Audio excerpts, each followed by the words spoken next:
Sur la place des Martyrs, Mustapha se sent chez lui. Depuis le mois d'octobre, il est de toutes les manifestations et rien ne semble altérer son engagement. Pas même la perte de son travail à cause de la crise économique. Mustapha n'a pas de mots pour critiquer la classe politique qu'il juge corrompue et responsable de la situation.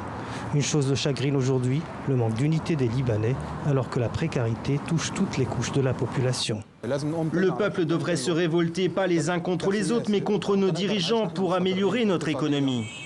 Le 6 juin, sur cette même place des Martyrs, les manifestations avaient dégénéré. Les militants du Hezbollah et leurs rivaux pro-Hariri avaient embrasé certains quartiers de la capitale, faisant ressurgir le spectre de la guerre civile. Ils obéissent à leur chef politique. C'est un lavage de cerveau effrayant. Il faut qu'ils changent leur mentalité. Le changement améliorera la situation de tout le pays. Ce jour-là, certains manifestants avaient exigé que le Hezbollah rende ses armes. Cette demande avait été jugée inacceptable par les partisans du parti chiite. 3 semaines plus tard, le calme est revenu dans les quartiers. Dans son garage de la banlieue sud, Ibrahim, sympathisant du Hezbollah, justifie les affrontements du 6 juin, mais pas la casse.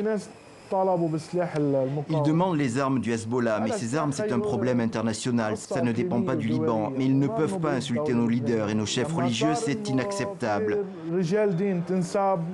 Par contre, la violence, les quartiers entiers qui s'affrontent, les communautés religieuses les unes contre les autres, ça va détruire le pays. Ces derniers jours, Ibrahim n'a pas vu l'ombre d'un client. Et comme Mustapha, il est pessimiste sur l'avenir du pays. Cette fois, la crise économique ne fera pas de différence entre une communauté et une autre.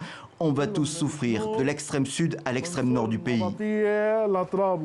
Avec des perspectives économiques qui ne semblent pas s'améliorer, les conditions de vie des Libanais pourraient se détériorer davantage encore, plongeant le pays du Cèdre dans une période d'instabilité durable.